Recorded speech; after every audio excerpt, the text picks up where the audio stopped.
gentlemen, welcome to a new episode of the Good Night Podcast. Bad boy. I forgot to press record, so we have to start again. We have today a very special guest. Should I compliment you again? It will sound weird, but I will. It's going to sound a little contrived. Compliment my hair. He's very funny. He has great hair. He has hair. Let's start with this. I was saying that out of all the comics that I've seen in Montreal, he has finally reached a point where he is finally himself, his funny self, his funny, goofy, silly self on stage that he is off stage. And I'm very happy to have him. He's going to die soon. Mr. Alex Leonard, everybody. Cheers, man. Cheers. Thanks for having me on. I'm really excited to be here. What did we say? Podcast number 180? 180 something, yes, indeed. What I was saying before he realized that he didn't record, is that we got this one like really organized really quick. I texted him up 48 hours ago. Hey, man, what are you up to? I want to hang out and shoot. 48 hours later, here we are doing it. Bam. And we're on the rooftop made it happen. Of the, this is not the M Bar. This yeah, is, what is the this? M Montreal Hotel. M Montreal Hotel. We're on the so rooftop. Beautiful. There's a hot tub over there. There's two hot tubs, actually. There's a young man keeping it moist over there. It's a fun little setting. Have you been a hostel traveler guy? Never. Never been a hostel? Never. Because you hit me as a guy who's like, yeah, man, I'll just stay in a hostel. No. Sleep in a cabana. No, I mean, I did, during COVID, I did do the tour of Gaspésie. Ooh. And I blew up my mattress and I was sleeping in my car like hobo style. And that's about as close as I got. How did you decide I'm leaving everything, I'm going to Gaspésie?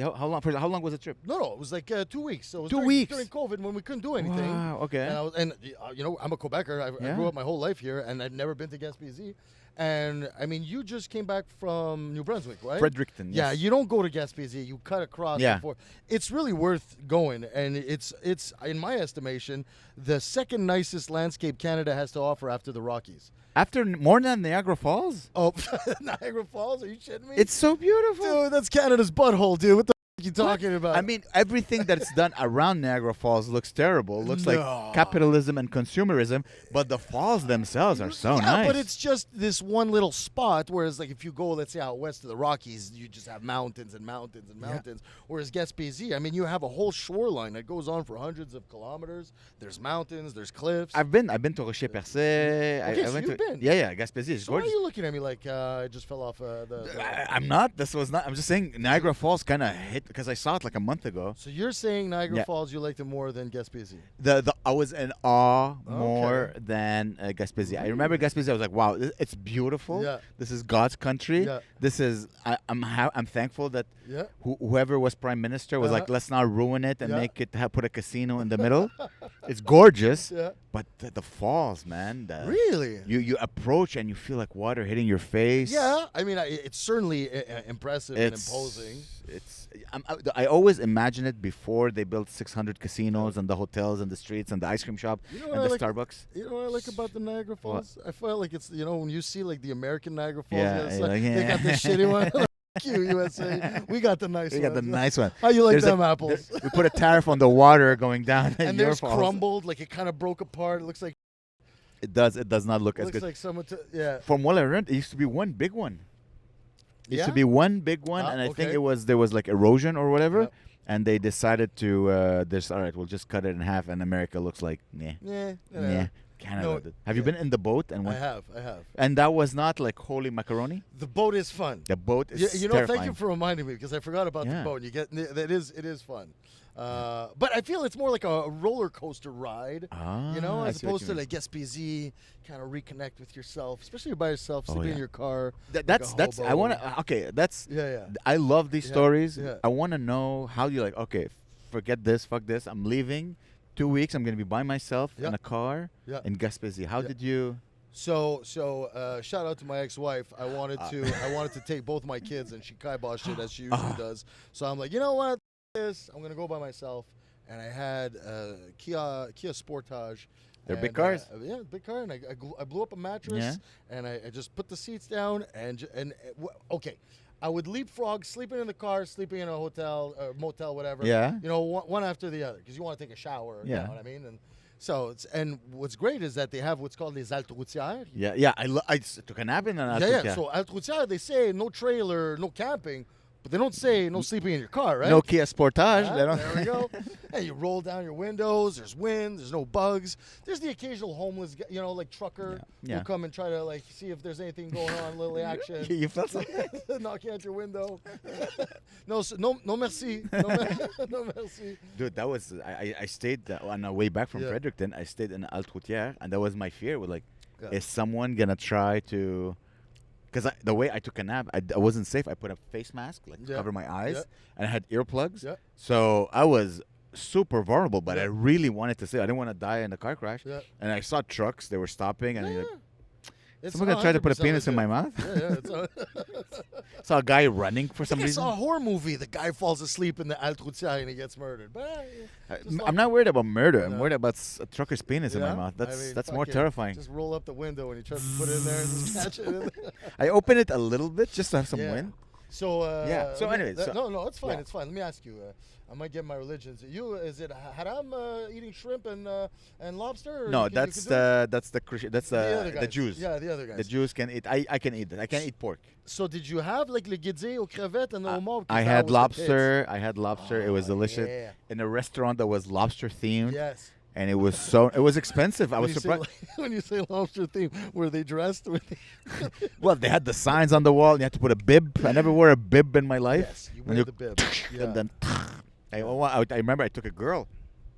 It was a romantic weekend getaway. Fuck. To Gaspésie, yeah. That's a good litmus test, like about a girl and how down she is. Yeah. How she throws down with lobster, because there's no shame in that game, right? Like I don't remember much, so it must have not impressed me. But I'm like, well, okay, this is the place to eat lobster. I'm not. Are you a lobster guy? Do you I like? love it. Yeah. I love like it. Let's say you're in a restaurant and you see steak Yeah. and lobster. What do you order?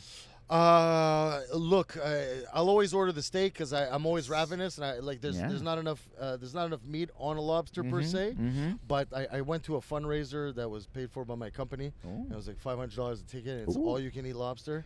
And I ate 6 lobsters. You ate 6 lobsters. 6 lobsters. And you know what? You ate a whole family of lobsters. There was a genocide of lobster, and I was the cause Christ. of it. Oh my God. Yeah. Did you how were they? Were they like boiled in front of you? No, they're cold. So they're pre-boiled and they're pre-cut and like sort of half smashed. Okay. But they're cold. Okay. And we went crazy with the. Keep the mic close. Yeah, speak it to the mic. Sorry. So yeah, you can play with it closer. Like, let's say Oh, thank you. Yeah. I like how you look at my eyes to do that. Yeah. We all went crazy with the garlic butter for a long time. Yeah. But I prefer like lemon butter than garlic butter. Oh. Yeah, you taste more of the lobster. I like it. But lobster doesn't taste much itself as a It does. Sure it does. And you should, where people have a misconception about lobster, and I can't believe how deep we're going on this. People want the bigger lobster because you get more bang for your buck, but it's not the best tasting meat. You have to go with the younger lobsters. Oh. So the 1 pounder, 1.5 pounds, that's the sweeter meat. So you go for that one. So that's it. Guys, we're learning a lot about lobsters. Any other questions? Do you crustacean-related questions? Do you cook? This is the least kosher episode we've ever had. Yes. Do you cook lobster at home? Sure, I do. You do? Sure, I do. Okay. So you're fully lobster. Yeah. So you had to go to like Gaspésie. Yeah. It's like your Mecca. You had to go. No, absolutely. I love. You could go 7 times around the Rocher Percé. Yeah. Did you like that Rocher Percé when you go over the hill and you see it? Yeah. That one vista. Again, blown away. Yeah. I didn't know what vista is until I saw the thing. I'm like, oh yeah, that's a vista. That should be the background of my computer in 1995. Yeah. It's beautiful. They also have great hiking there. So they have Le Mont Jacques-Cartier and Le Mont Albert, which I climbed both of them. And it's not like your casual like hike like we would have in the Laurentians. They're substantially bigger. Like 2-3 hours to go up, 2-3 hours to go down, and you pass like a tree line. Like there's no more trees. It feels like another planet. It feels like you don't see a lot of people, I assume. Oh yeah, there's always the hipsters that are out to not the hiking. No, it's not like the Everest where there's like 600 people trying to climb. But there is a lot. There's a lot. Okay. And you get fed up after a while. But bonjour, hi, bonjour, bonjour. But it's all the people like you. Sure, if you're here and you're traveling alone and you're a very social guy, I'm. spiritually, it must have been something to be alone for 2 weeks. That's the reason why I did it. I was like, you know what? Let's just be alone and just be like with my thoughts and by myself, and not because you're always with somebody else. Yeah. And traveling with other people it's not given to everyone. Mm-mm. You know, even your best friend, you can get like, I've traveled with my friend, shout out to Jason. We got to real arguments, like fights, that took a while to get over. Traveling because you're stepping on each other's toes, you're in each other's bubbles. You're in the same room. You're together 24/7. Yeah, one wants to wake up early, the other wants to wake up, go to bed late. One likes to get hammered, the other one wants to get high. Whatever. So it's like two different energies. So traveling with someone, it's not given to everybody. No. So when you're alone, you have nobody else to answer nobody to. else. Want to go here? Go there. But it gets lonely. I've traveled alone. I love to travel alone. It's my favorite thing. Mm-hmm. It gets lonely at a certain time. I realized I went to Israel alone. I went to London. Well, I had my ex-girlfriend was there, but Israel, I went alone. Greece, I was alone. Mm-hmm. And you become like an observer of society. Sure. You're like, Sure. like interesting. This is how I like it. I love it. I wish I could do this every year. Travel alone, at least one trip. But But I could see why you could, because let's say you're in Greece or in Israel, if you're not necessarily speaking the language, there is a barrier there. You know what I mean? Yeah. I mean, certain places, sure, you can meet someone who speaks English and have a connection with someone one night, but And not. then, yeah. Yes. Yeah. No. I got you. It is I also did it once. I took a 11-day silent retreat. Oh. That was like a vow of silence, 11 days. 11 days. Vow That's silence. wild. It's very culty. Okay. It's a cult, but it's not very. When it did is. you do this? So I, starting comedy. I had a big life change, Sure. engineering to comedy. Sure. And I was like rediscovering myself, and I understood like the old part of me had to die to become a new self, and I was very into meditation All right. and mushrooms and Oh, my. weed and like who I am as a person, who I was, all that mumbo jumbo. So you went deep. I went deep. And where did you do said retreat? It's here in Quebec, somewhere between between Montreal and Ottawa. And a diverse group of people in this. It's a lot of whites. I was gonna say It's a lot of confused whites. I'm sure it was pretty heavy. A lot of over-indexed with my people. home sewn pants, if you know what I mean. Oh, You there know you go. those Yeah, lot of Birkenstock shoes. Birkenstock Yeah, shoes, a lot of dirty hair, kind of whites. Odd-colored airs. Yeah. Yeah. Well, the good thing is though, is that no one talks. No one talks. So that's fun.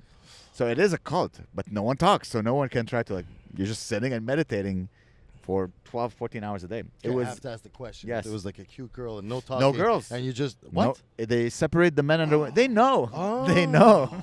Those They know. cheeky buggers. They know. They separate the boys from the girls. Which is again excellent. Excellent. It's free. Because it's not distracting. Because you'd be Exactly. otherwise distracted. Exactly. In terms of finding Of the course. thing. Exactly. Because you're supposed to just sit and learn from a guru how to meditate.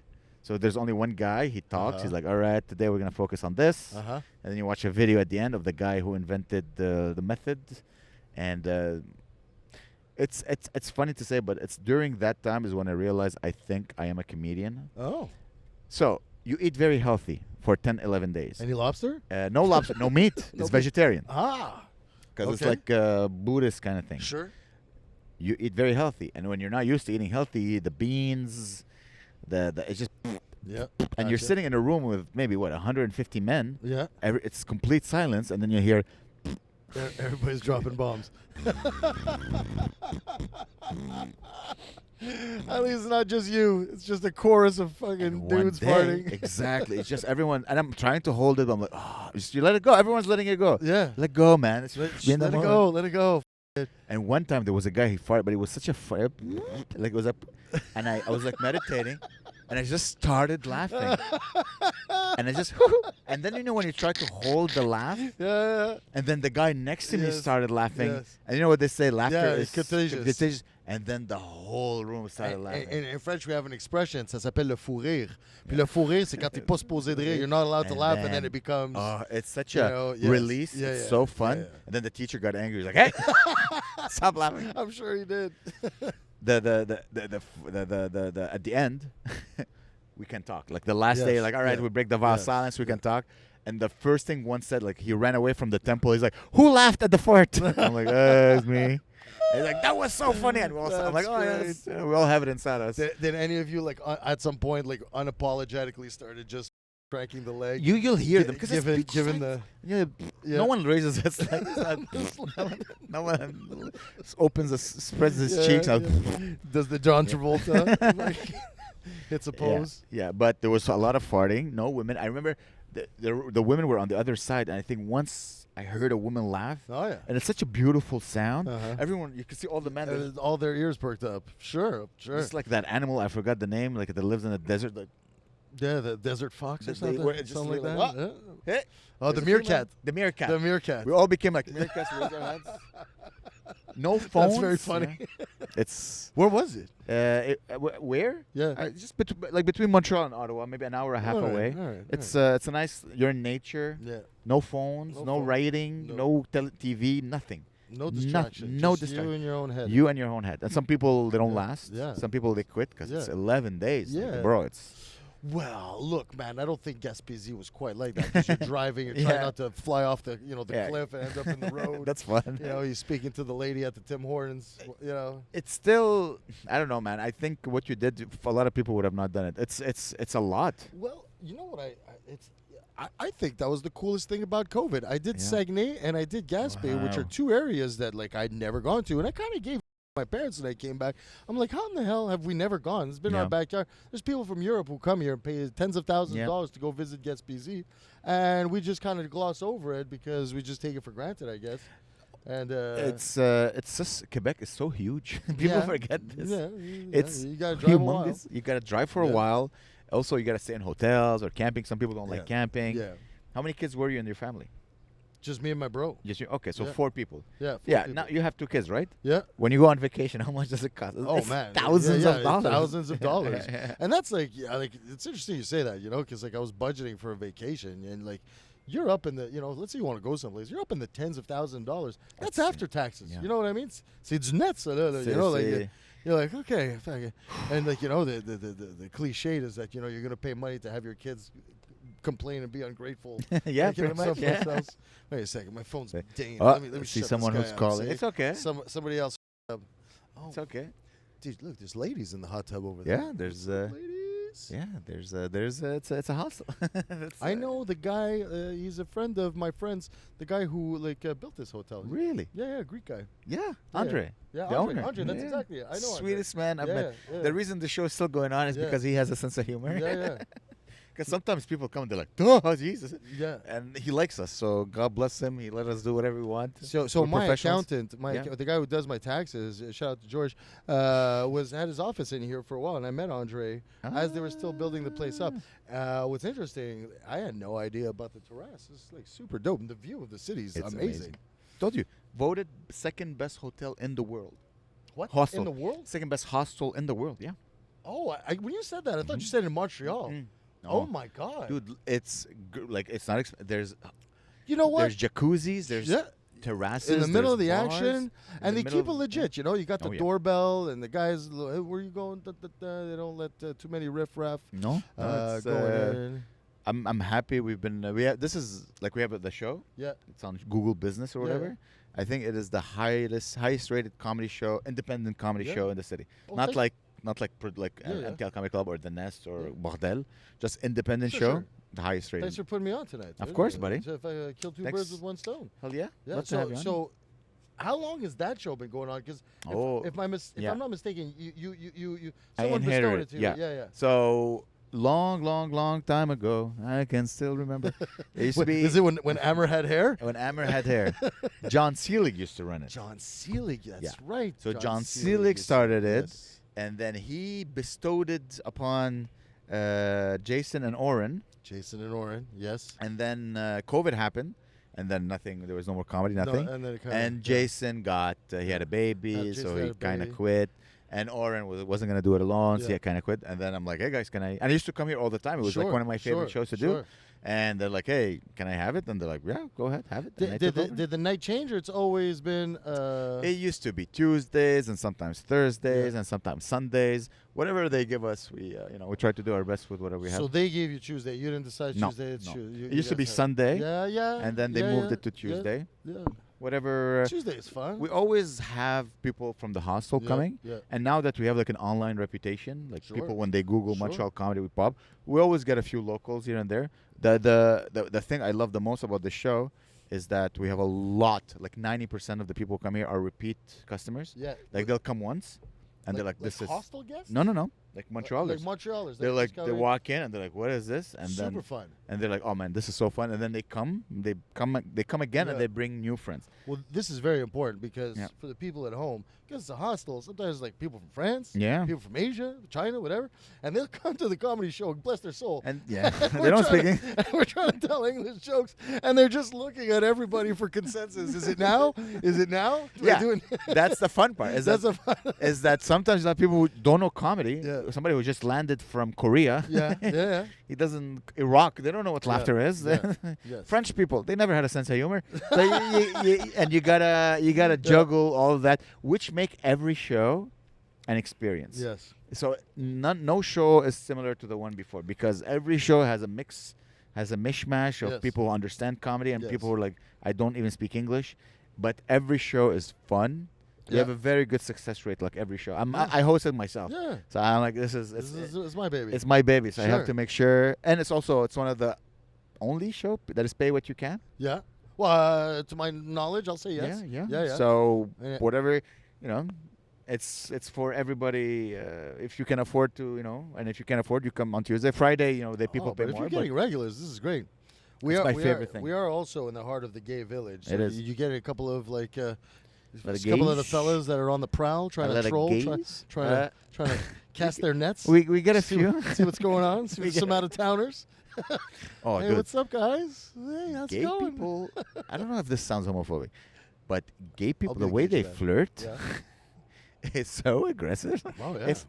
If I was to flirt yeah. with women the way gay men flirt with me, Yeah. I would be no. arrested. No, absolutely. It's because we have to have a bit more retinue with the ladies Yeah. because we get slapped in the face Yeah. and get said no. And- Whereas they don't deal with rejection. They could just they just go. They there's go. like you're in You- my mouth. Yeah.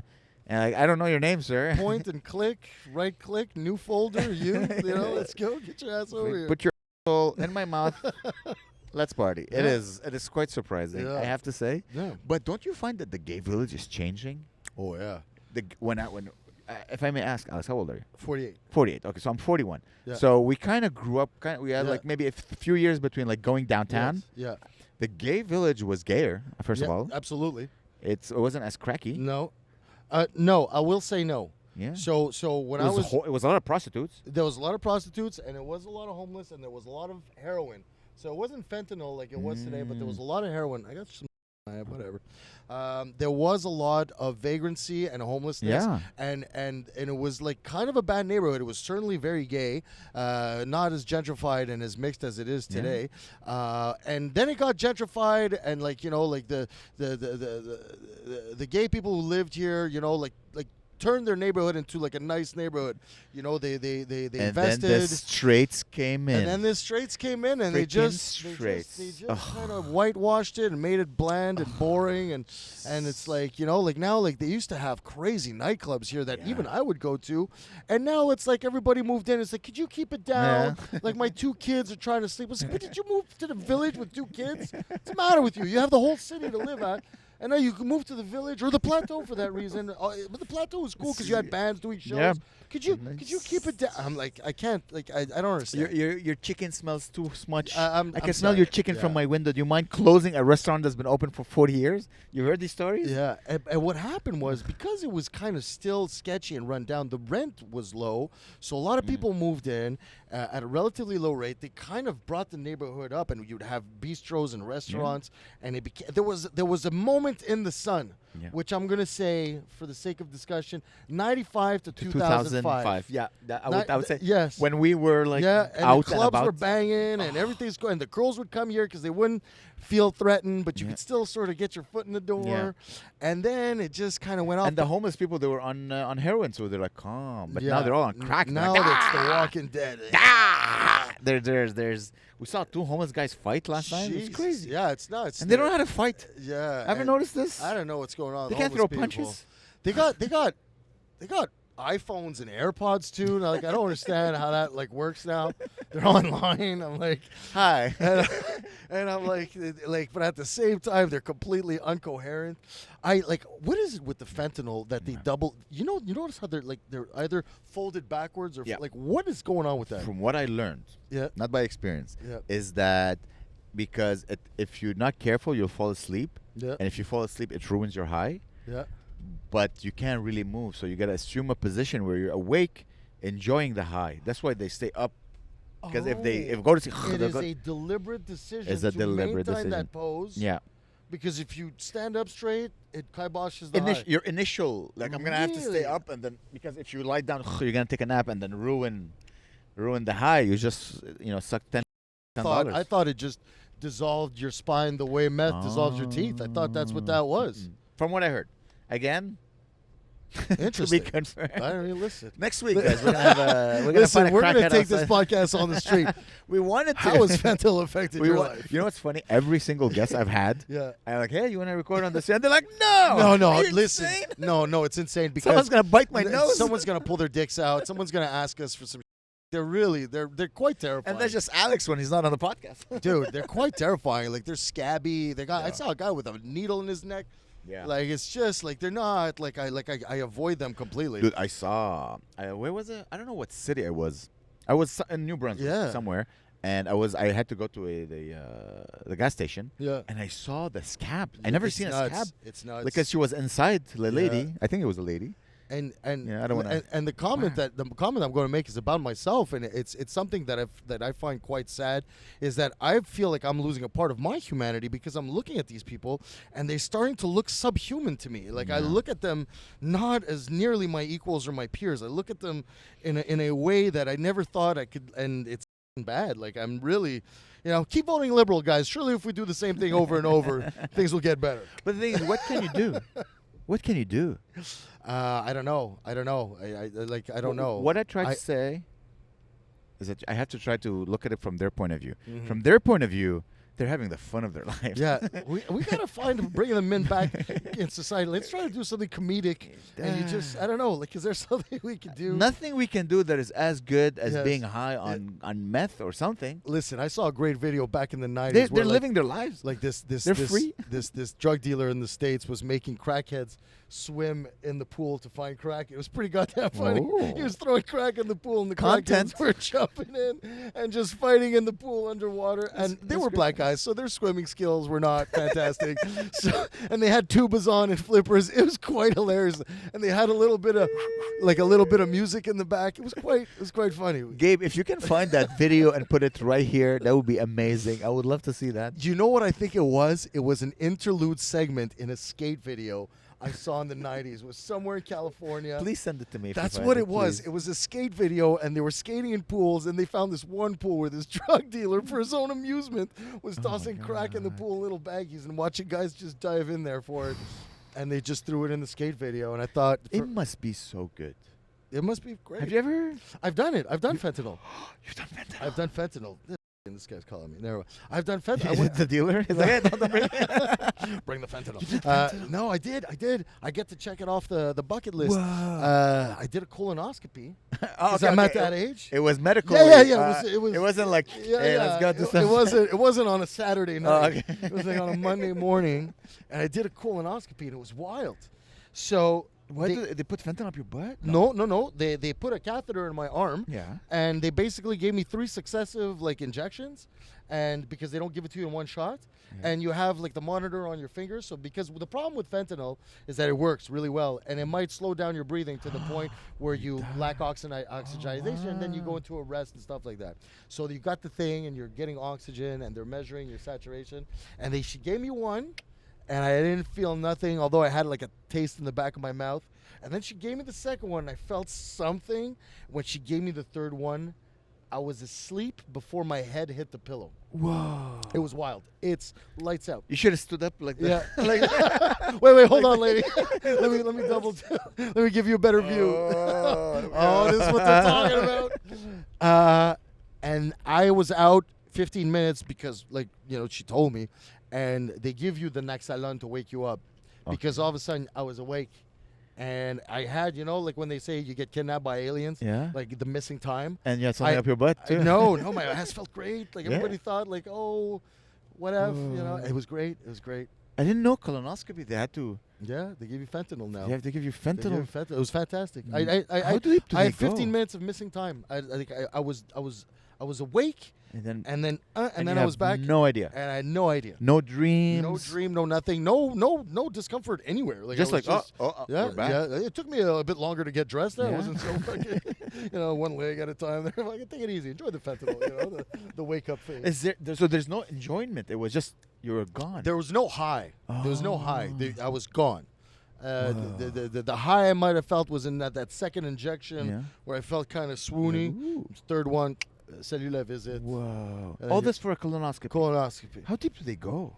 I mean, they do your large colon. So they do the entire length of your large colon until you get to the second sphincter, Yeah. whatever, where the small intestine meets the large intestine. Yeah. So they go that whole track. Whoa. Yeah, and they check for polyps, and they have a laser, bro. They laser that. The polyp or whatever. Polyp, Yeah. It's a one-stop shop. Ah. They take a look. They see anything. It's like a video game.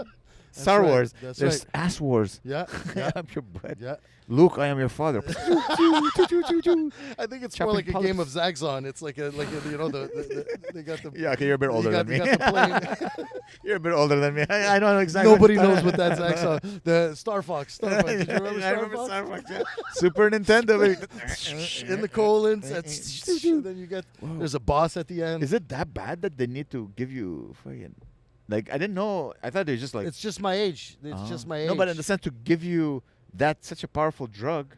well, dude, Is it because you don't complain? I don't know. No, because they're shoving a camera, space laser. Like Yeah? I mean, they gotta. It must hurt, maybe. I guess. Yeah, I mean, Oh. yeah, we're not. How do gay people get the ass then? Well, that's a good question. Tell us. That's a great question. Alex. That was a great question. That one I have yet to check off the bucket list. Me neither. I do not But wish you know to. what? Hey, Fuck listen, it. you're a handsome I'm guy. still 48 years old. This you is know? a nice There's- neighborhood, yeah. There's still a lot of time on the clock. There's no polyps. There's no polyps. I'm good to go. It's good to go, baby. Good Let's to go. She's like, she was Russian. I find 2 polyps. I'm like, thank you. That accent is so killer. You know those Russians, they know how to aim a laser. I love that Russian accent. Yes, it is very Yeah. sexy. It's funny. Like especially she was cute. She was a lady. But when I hear that Russian accent, Yeah. like from a dude, Yeah. like I feel, that's where my racism flares up the most. And it good. makes White no on white, it's okay. Well, yeah, that's it. Like, it makes no sense. Like, wait a second, you're white, and you're Christian. Yeah. Nah, I don't trust you. Yes. I don't know. Seen things. I think it's because I grew up in the '80s, and every bad guy in the movie was was the Russian guy. Yeah. Now we'll never hear that accent. And now your kids, Yeah. maybe not your kids, but maybe people in their 20s Yeah. as Arabs. Yeah, Because for 9/11. sure. I wonder who's gonna be. What's the next? I don't know. I don't know. Ah. I think we need to pick on Koreans for a while. It's about time. Oh, hello, hello. You know, It is. I remember Rambo. People don't know this. The first Rambo, he was working with the Taliban yeah, to Yeah. get rid of the Soviets. Yeah. Rambo. Yeah, my favorite part in Rambo 3 was when he was like playing that game with the horses and the goat. And I don't know That's what true, team he by was the way. playing for, the Kandahar Crushers Yeah. or whatever. Like, and like it was. But I love that part. Describe it to the people who don't know, because that's an actual Yeah. sport that you Yes. can play now Yeah. in Afghanistan. So how Sylvester Stallone, aka John Rambo, wins the Afghanis over is that he decides to partake in their national sport, which is essentially soccer. Yes. That's played with horses. Yes. And replace the ball with a dead, sheep. Exactly. And you fight for the sheep. You can crank your buddy in the head, Yeah. and you take the corpse and you drop it in between. And this is, like I said, like this is how he The won national them over. sport, yeah. Yeah. And that's a true sport that Yeah. you can play right now. Yeah. I see. You called it football. I see it more like a polo, Polo, yeah. like because they're on horses Or handball, you know. or handball. hand goat ball, Yeah. no, hand goat, hand goat. I would say so. Yeah, it's a dead goat, Yeah. and they just. My God, that's happening in 2025 Do you think right they now. have televised games right now, like in Afghanistan? Oh, but That's right. The Kandahar Crushers. Like, if they got who's the best team? Do they have like a Wayne Gretzky? Oh fuck, the Wayne Gretzky. Ahmed something like he's the f***ing best. This guy, we always lose. He gets 5 wives. Yes, yes. They pour water in the Yeah. version of Stanley Yeah, Cup. It's yeah, just, yeah. my God, isn't it crazy? 2025, we are recording a podcast using modern technology, as you can tell. Yeah. And at the same time, there's people playing a sport with a dead goat on horses. Isn't that? I mean, it's the same planet. Absolutely. We're on the same planet. Absolutely. I and mean, these both two things are happening at the same time. One would argue that's the beauty of the human race. We're trying to make it all the same. Yeah. And we should appreciate all these differences. So let me get this straight. Gabe is the one who's doing the editing? Yes. Because we talked about our friend Gabe O'Massey. Yeah. And that's the story I wanted to tell you about Gabe. Hey, shout out to Gabe. Love you, buddy. So his partner in the Good Night podcast. The last time I saw Gabe, he was going to do a show at the Art Loft. And I was walking down Saint Laurent. I could see him. And he's with his lovely, wife-to-be. And I was like, I don't know, I'm kind of creepy in my old age. So I just walked up to him and I gave him a good ass grab, like a good, tender, ass grab. And he jumped like a foot and a half. And he just turned around to see what kind of pervert. And that was just me. And he had no choice but to just give me the two guns. He gave me the two guns and a smile. We just kept on walking. And I didn't even explain myself to his lady friend, nor she just kept on walking. Who's that guy? He's one of my fans, I guess. Guess he must have seen me. Guess he must have seen me on one of the shows. I love it. And I think I got one index, kind of close to the crack. Like if it was a goat's head, not full, not how you grab the goat on the not that firm of a grip, like when you grab the goat in Afghanistan. Male on male, hetero male on hetero male sexual harassment is okay. In my opinion, is the best. Yeah, of course. It should be. There's nothing wrong with it. Yeah. It's hilarious. Yeah. Anyone who complains, do you know? Sorry, Gabe. Sorry, Gabe. Cut that off. My favorite thing to do to all my friends, is when we we'll hug like a man hug. I'll deliberately try to make my penis touch theirs while we hug, and it pisses them off. But it's just for me. This is what I do. It's just, and they're like, "Fuck, cut it out." I was like, "Hey, it's a dying breed, man. Don't you find there's less people doing this now?" Absolutely. I hang out with young comedians in their 20s, and I have to I can't do it. Yeah. Because they come from a different generation. Also, mom jokes. Yeah, mom jokes. How many times I've insinuated that I had sex, I face fucked. Yes. I had a threesome with his mom and his grandma. Make your friends smell your fingers. That's your mom right there. Exactly. Yeah. And now they'll be like, oh, but it is my mother. Yeah, how could you? Oh, but what happened? What happened to this generation? I don't know. I think they don't understand. My girlfriend explained it to me. My girlfriend gave me an interesting explanation because I do a lot of dark humor. I love for a woman. I love absolute. The most offensive it is, and she's like, the reason why you can do these things, Alex, is because you have a pure heart, and people know you have a pure heart, so they understand that you're just joking. I think people around, the world is just getting darker, and they can't nuance anymore. Does he mean it? Does he not mean it? You know what I mean? The low level of the world, and I'm seeing it everywhere. It's getting grim out there, and people. But is it getting really grim, or it's being portrayed as being grim? Because it's not really getting. I mean, World War III is about to start in a couple of weeks. But other than that, I don't think it's getting. Fuck, that shit's heavy, man. Yeah, man. That's heavy. Yeah. And you know what's crazy about that is that they're lobbing missiles over Iraq. It must be Iraqis would be like, guys, they must be losing their minds. There's videos in Lebanon, my home country, where it's people are sitting outside, they're dancing, and they're like, that's crazy, man. Sid told me today that there was a guy in a restaurant where he went to a restaurant and they said, "Oh, there's an upcharge if you want to sit there because this is the missile view." So if you want the missile view, it's extra $30. Oh my god! This side of the bar gets missile view. You gotta pay more. That's so oh my Listen, god! Business is business. You gotta make the money. You want to get the good seats. You gotta get the good seats. It's if we go see the fireworks and the Lotto Quebec fireworks. You wanna get the good seats. You gotta pay more. This is another thing we used to do. My friend Peter, shout out to Peter, he used to pioneer this. He's like, "Oh fuck, check, I got something on my shoulder. Can you check?" And you'd go check, and then he would just cup your balls. He would do that all the time. And 20 years later, you still kind of fall for it. You'd find the clever way to have you look at oh shit, I got something on my back that I. He still got you. And he was great at that. Undeniably the master of cupping dudes' balls. I have at least in Pishnot. I have Pishnotted the balls of pretty much every single male friend that I grew up with. I have at least once. I did accidentally jerk off my friend one time. I did accidentally. Let's make it real. Let's go. So, like, when we were young, we had no money. Me and 6 of my friends went skiing, and we had no money. So we all got one hotel room. Okay. Which 2 double beds. That's so fine. And 1 sofa. So the logic was the 2 biggest dudes were in 1 bed. Yeah. The 3rd biggest dude had the sofa, whatever. Yeah. Like, and the 2 other and guys. the 3 smallest guys had to share 1 bed. So, and I got fucking the middle seat. Between my 2 buddies, Jay and Billy, and we were smoking joints and beer all night long, and we went to bed at like 4 in the morning, and just exhaustion made us fall asleep. Yeah. And as the sun was coming up, I was in a dream state, and I remember dreaming. And sometimes you have certain dreams, but you still have a consciousness. Yeah. And I was like, I had a conscious realization that my dick was itchy, and I was like, I need to scratch my now. So I went downstairs to go scratch my balls, and I got into like a good deep ball scratch. And I remember still in my dream, like having the realization. I was like, I'm scratching, but I'm not feeling the relief I'm expecting to be scratching right now. And it's at that moment my friend Billy just kind of woke up. He's like, Alex, man, what the I just had Billy's in my hand, just fucking really going on.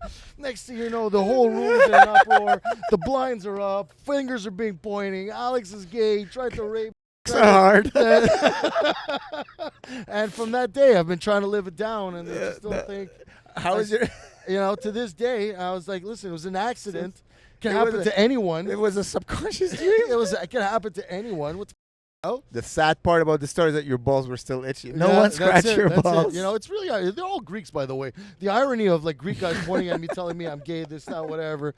Jeez, how is your relationship with Billy now? Oh, listen, we can't talk about. Me and Billy have gotten in trouble like over the years. Yeah? Yeah. About this story? No. Okay. Like my friend Billy, like he had 2. My friend Billy's got 4 kids with 3 different women. Nice. So he lived the life. Yeah, he's aging prematurely right now. But he went on a tear for a while.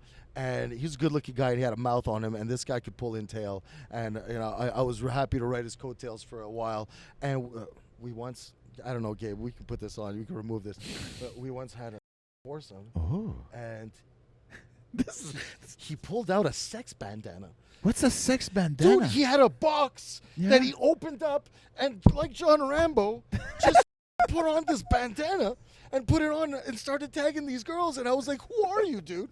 I know him 20 years. I was just happy to be in this situation. He looked like this was every weekend. And he pulled out a bandana. And to this day, like Dirk Diggler. Like I had a bandana for sex. And to this day, we still... Dude, what's going on with you, man? That's the type of guy that has 4 kids with 3 different women. Yeah. Whoa. Like fucking... You had a foursome? That's crazy.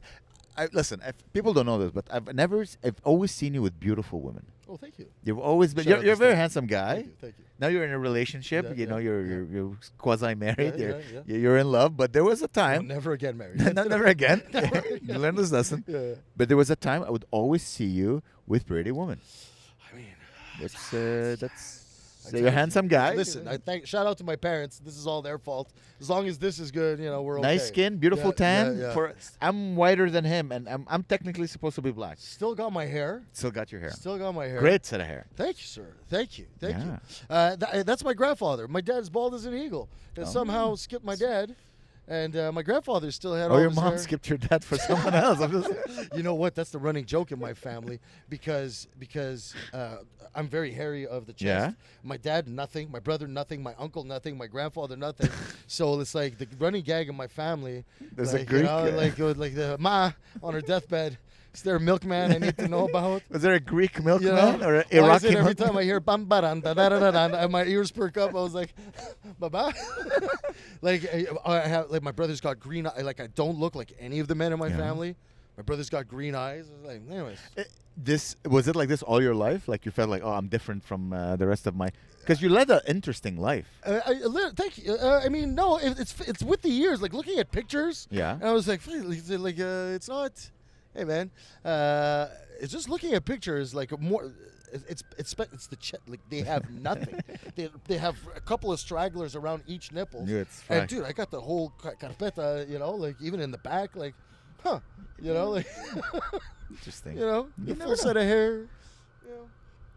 Okay, for those who know, before you became a comedian, You were like a circus performer. Circus performer. And you traveled in different countries as a circus performer. I did it. It was in my life for 10 years. That's crazy. Yeah, it was doing flying trapeze. That's crazy. And I learned it. I learned it in the hotels. I was working for Club Med, and my roommate was doing trapeze, and I was working archery. And the amount the amount of girls that the archery geo gets versus the circus geo, it's really very different. And I was like, all right, like what's going on? Let's get on board here. And he taught me everything I know, and then I started traveling and working in different hotels. I think I met him. Umberto? Yes, you met Umberto. Yeah, That's right. Yeah. So he was that guy. That guy's a demon. Yeah. The ladies loved him. All these American Canadian girls going down south to find their Latin lover. He was the original click and point and click. And I did that.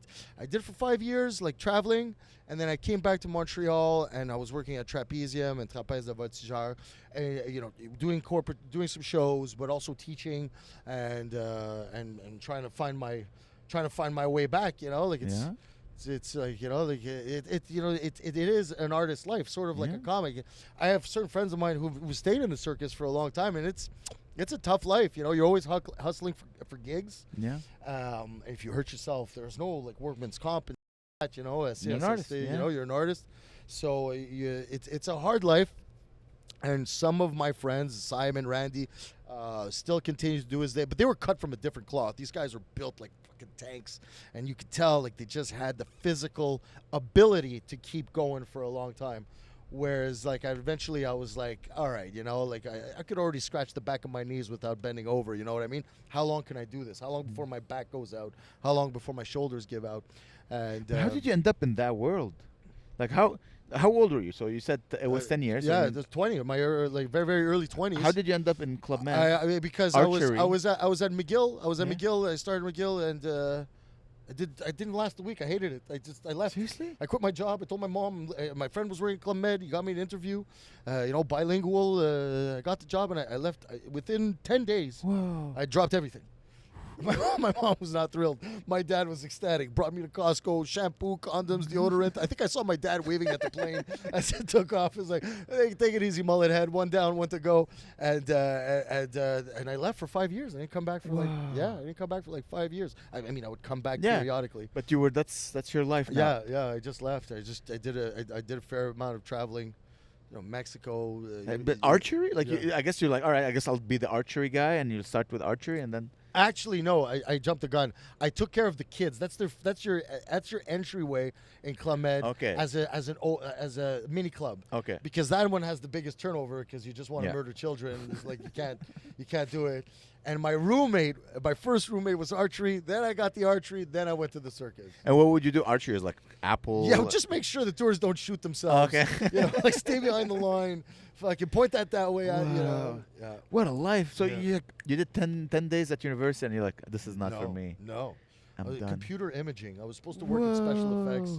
And I would finish the day. It's not an easy program to get into. No, and I would my eyes were bloodshot. Yeah, you're staring at a computer. Just staring at a computer and smoking a lot of joints. And but I was pale as a ghost. Like, and I was just at some point I was like, I don't want to do this. Whoa. And the irony now is in my job now. I spend all day looking at a computer. I still leave. But now your eyes are bad from old age. So you're like, nothing can hurt. So that's it. I spent all day looking at the computer. Wow. Anyways, But you get to have 10 years that no one else has, man. You live the life that 1% of the population wish they did. Yeah, I don't regret any of it. Especially I lived 2 years in Mexico, and I learned how to speak Spanish. I learned how to scuba dive. I learned how to drink tequila properly. Oh, wait. How do you drink tequila properly? Like, first of all, you will never see a Mexican ever. Yeah. Any of that nonsense. You'll never. They drink it like the same way you drink a cognac or a scotch. They just drink it like a digestif. Okay. And once you start sipping tequila, you discover a world of flavor you never knew existed. That's how I drink it. I didn't know that. I didn't know I would drink it properly. And it's got its whole thing, and you're like, oh my god, this is delicious. It is. I love tequila. And what I've come to find out, this is no lie. If you sip tequila, in my estimation, you could polish off a bottle with your homeboy, and you're not hungover. the next No, day. you are. No, Come on. no, man, you're not like it's not as bad as if you're knocking Yeah. back shots and you're mixing beer, wine, this, that. If you just drink tequila and you just do this, you're good. It's the only booze that I enjoy drinking. Yeah. That like if I'm drinking, I'm having tequila on ice. Yeah. That's I don't put Yeah. lime, just tequila on ice. Sip it slowly. Tequila on ice, eh? That's it. Yeah, that's my Really? drink. Yeah. Like in a sifter? You know? In a sifter, like a larger glass, like a little. Whatever Tulu gives me. Shout out to Tulu. There's a cup Yeah. with ice and tequila, maybe double tequila if I want to. Tulu's a hard nut to crack, man. I try to make that guy laugh, man. He is a tough crowd. He has a very immigrant-y sense of humor. I throwing pearls at him. I get nothing, dude. Fucking Tulu's a tough crowd. If you get to crack a smile, it's like, okay, I gotta use that one. He every time he sees me, he's like, "Oh, they let you out of prison? Oh, and like this guy's in the Russian mafia." I'm like, I'm just trying to do my thing. He's like, Russian mafia. Okay, I have a question. Go for it. So you did the circus thing, Yeah, trapeze yeah. for 10 years, Yeah, give or take. yeah. The life of bohemian life. Sure, sure. Okay, and how did you go like, oh, I'm gonna do comedy now?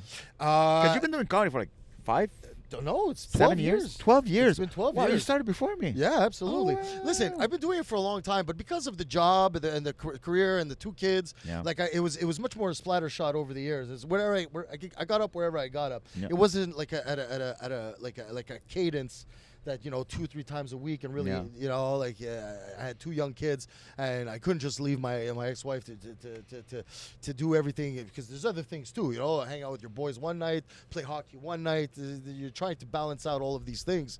But how comedy came about is because of like circus, in the sense that once I was married, married, and I had the 2 kids, and I had the day job. Like, I found my days to be very repetitive and very predictable, and I could tell you 6 Thursdays ahead of time what exactly was going to go down, Yeah. and it was starting to gnaw at me, and I needed an outlet to do something with my life and the spotlight. You're in the spotlight for 10 years, and you get those applause. Yeah. Your ego is asking for something more, and I always knew that I was the funny guy at work. I would crack them up at my old job, Nielsen. I'd crack them all up. My bosses, I always got away with murder with my bosses, which would get because I would make them laugh. And my friend Giuliano, told me one day, well, have you ever thought about doing an open mic? And when he had said open mic, I didn't even know what he was talking about. I was like, what do you mean open mic? It's like, open mic, comedy. I was like, comedy? He's like, stand-up. I was like, do you know what I'm talking about? And the only stand-up I really knew at that point was ancestrally, Eddie Murphy's Delirious and Raw, or Richard Pryor. I had seen those, and I knew what stand-up was. I'd watched Johnny Carson and Jay Leno and saw stand-up, but I didn't know there was a world of stand-up, and there was open mics. And I did my first open mic at the Comedy Nest, and this was like 12 plus years ago, and beginner's luck, I knocked it out of the park. And I put it on YouTube, and 3 of my friends were there. Wow. They're pissing themselves. I had applause break and everything, and it really was beginner's luck. And I got off stage, and it was the highest I'd ever felt in my life.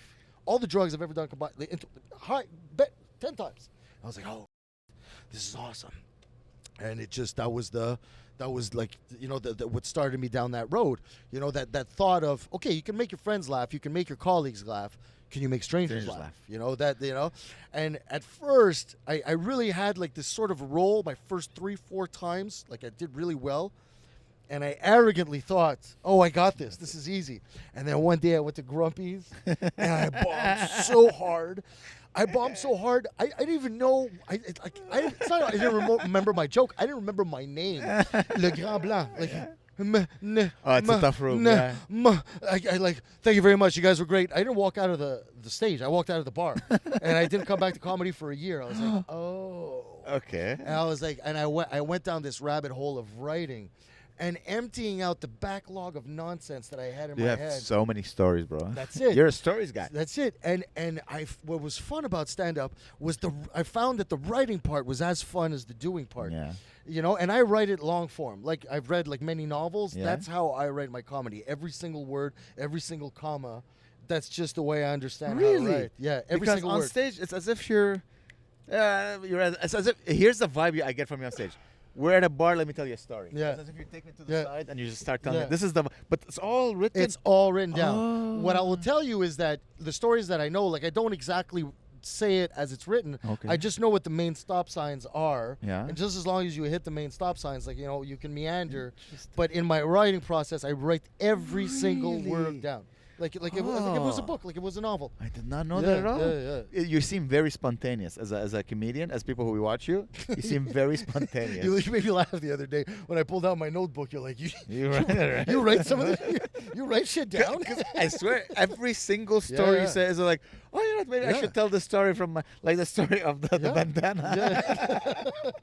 Every that's a talent, by the way, to make it look as if wow. And I went on a tear, and like my ex-wife came closer to me to divorce. We got divorced, but she was losing her mind more when I went to my writing phase, because I really was an absentee dad during the writing phase, and I was just on the phone, on the computer, just writing, and like I have 400 pages of material, which well, is, yeah, you have so much life. I'm not saying it's all gold, and I far from vetted all of it. It's just I needed to get it out, you know, like just get it out. What's interesting now, though, is like, you know, since COVID, new bits are few and far between. I really jump on them when they come to me, and I have to write them down right away. Well, yeah, that's okay. Yeah, that's part of the. It's not as prolific as it used to be. I disagree with you. I think probably you have that whole backlog, so you had to put it. But now you're living like you're my favorite jokes of you is like your kids. Yeah. At the like I don't know. We quote some of your lines. Like I'll be hanging out with Joel, and we're like, all right, guys, this is how show's gonna go. So we're gonna do 20 minutes on the Jews. I love that one. We'll be sitting in the car, Joel and I, and all of a sudden, like silence on the. I love that. All right, guys. So he's gonna do 20 minutes on the Jews, and then we're gonna start the show. It's a very. You have a very. I hope you guys get to see him. Like seriously. Well, listen. Shout out to Sid. I'm going to be doing my first 40 minutes on the 27th at Melrose. Big shout out to 27th of June, 8 p.m. Melrose Restaurant, MTL Comedy Club, The Spotlight. The Spotlight. Alex Leonard. Yeah. I'm gonna tell Sid to give me the light at 30, and I'll see if I'll stretch it to 40. I did it. Yeah. It's a great feeling. Yeah. You're gonna love it. And if I try to dovetail like maybe 15 to 18% of crowd work now, just for myself now. Yeah. And if the crowd work goes well, it could eat up a fair chunk of time if you're not paying attention. When you're doing 40, you're not just gonna do crowd work, but someone's gonna interrupt you. Sure. Because for sure. no one can stare at someone for 40 minutes a day. Like we're not Louis C.K. No one's like, what is he gonna say? People are gonna start like they've been drinking. I love you, Ma. I love you. My mom is part of a choir, and every year it's been 10 years she participates in the choir, and it's La Maison des Arts in Laval, and it's like, you know, for the retraités, it's a lot of whiteheads, you know, like les têtes blanches in the audience, and it's very beautiful. I'm happy that my mom has this community, and the choir is very, but these do 2 hours with an Altac de Mille. I was like, Louis C.K. only does an hour. He's the goat of comedy. Who the fuck these people are doing 2 hours of choir you music? can't heckle choir people. That's the No, problem. You can't. You know, it just zeroed in on your mom, and I can't like make her out, see if she was good or not. I just gotta give her a shout out. It was 2 nice. hours. Okay, so she's also a kind of performer. Like she has a performer gene inside her. Yeah. But my parents are pretty interesting. My dad's first job was pilot instructor. What? My dad's first job was pilot instructor. Whoa. My job's first job was flipping burgers at Wendy's. His first job was pilot instructor. Yes. Him and his homeboys all pitched in and bought a Cessna together, and they all wanted to skydive, and they all leapfrogged the piloting duties to build their hours, and that's all what they would do. That's my grandfather. My father there was an airport in the Laurentians, and that's what my dad did with his friends, like coming out, because my dad was the only one to graduate, the first one to graduate from university, got a job at National Bank, coming out like they snatched you by the thing. It was making, he bought his first house for 13 grand. Like things did not cost the same thing. So him and his boys just pitched in and bought a Cessna. And they were skydiving, and he got his piloting license. No, that's right. He was working at the bank. I'm talking out of my ass here. His second job was pilot. His first business. Yeah. Pilot instructor. I was flipping burgers at Wendy's. So that's why he was so happy when you said I'm going to Mexico, and he was like so supportive. He's like, oh yeah, he's He's like me. Yes, He needs yes. he needs to be wild for a few years. Yeah, but dads need to be like that. Dads need to push you out the door. Yeah, my dad. He's the only one who's like, hey man, follow your dream. I'm sorry to cut you off. The one where you're going to the MMA classes, I won't do it. I started feeling like my dad. That joke. That's a great joke. Either it gets a or it gets a laugh. It's such a. It's a good one. I have to. I tried to set it up better. Yeah. No, it's good. It's good. It's good. Guys, you gotta come watch it. Listen, Yeah. I like you. I really admire you and on stage. And I'm going to throw you flowers right now. I've never seen you get shaken from like not getting the response that you like. You're the same, and you deliver the same quality of like humor and the part of yourself that you give, whether people are rolling or whether like it's like a smaller crowd and it's not lifting. I've never like I can get phased easily. Like if I'm not getting the laughs that I want, I feel you're unfazable, and I think that's your strength. Like I get phased. Yeah, you hide it really well. I sweat. Yeah. This bald head, you'll see like just, Yeah? yeah. Oh yeah. I find you to be pretty steady, like constant. And I think like as a performer, it's the constants. Everybody has their moments, but can you be consistently funny? I find you're consistently I funny. perform a lot, so I get to a point where I don't care as much because I'm always testing new jokes for the road. That's great and too, man. I'm a dirty. Yeah, you're a dirty I'm a dirty motherfucker. So it comes with the. Like now I'm doing the road a lot. Yeah. And I'm doing like 45 minutes, an hour. Yeah. I'm doing a long time. So and the people who are coming to see me, they're not coming to see me. Yeah. They're coming to see comedy. Yeah. So what happens is that you end up with people. They're like, hey, let's go see a little comedy. Yeah. I bring my granddaughter and we'll go. And I'll go. I'm like, wow, the Jews. And they're like, oh, go. Yeah. So Yeah. and I get people that are like, this is exactly my type of language. It's like so it's magical. Yeah. When you get the random 14, 13-year-old at the Deli Planet, and they're like, "Oh, guys, come on!" And you don't back down for a second. You'll do the same. My goal Buckle is up, to get kid. laughs. My goal is to get laughs. Listen, I'm a laugh whore. My goal is to get laughs and to perform the joke as best as I can. But the road is fun. You'll see. Hopefully, now you're gonna do your first 40 minutes, right? Yeah. So what is it? June 27th. June 27th. Friday, June 27th. Guys, come check him out. Yeah. You'll have fun. Seriously. friend. Write in the comments if you want to see him. It's a every time I try to do it 2-3 times a month. But 45 minutes. Yeah. Because I want to be a headliner. Like I don't want to be middler for the rest of my life. Sure.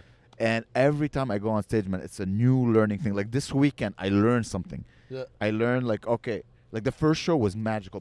Some people didn't like me. You could tell in the crowd. They're like, Okay. The room was packed. It was sold out. Every single chair was taken. Sure. And some people were like, And some people were like dying laughing. And I realized you gotta play with the fact that they don't know you. Yeah. And you gotta acknowledge I'm saying Yeah. dark stuff Yeah. that might that might offend some people. And the more you play into this, the bigger the laughs, the more they accept you because you're Sure. acknowledging that you're a dirty piece of. And oh man, it was and so a bit fun. of crowd work to bring them in, And a little bit of crowd work to just bring them in. Exactly. Involve them in your jokes. Sure. Let them feel like, hey, we're all in this together. Yeah, we're part of this, and they're going to witness something unique that they'll never see again. And I have a feeling for the next 5 years it's going to be like this because no one knows me, and hopefully maybe in 5 years people are going to know. So once you start getting people who know you, who come to the show, then you can like ease up on the. Sure. And then they're like, you could just do your. But I think. So much work, Alex. It's so much goddamn work. I believe it. I've never worked this hard in my life. And to what you were saying before, it's the whole booking shows, producing it, promoting. Yeah. You got your material. You got your jokes. You got your persona on stage. So that's not, of course, you always stay on your toes, but it's the business and part. I want to go back to these cities next year, so people forget me. So I have to I write a new hour in a year. Yeah.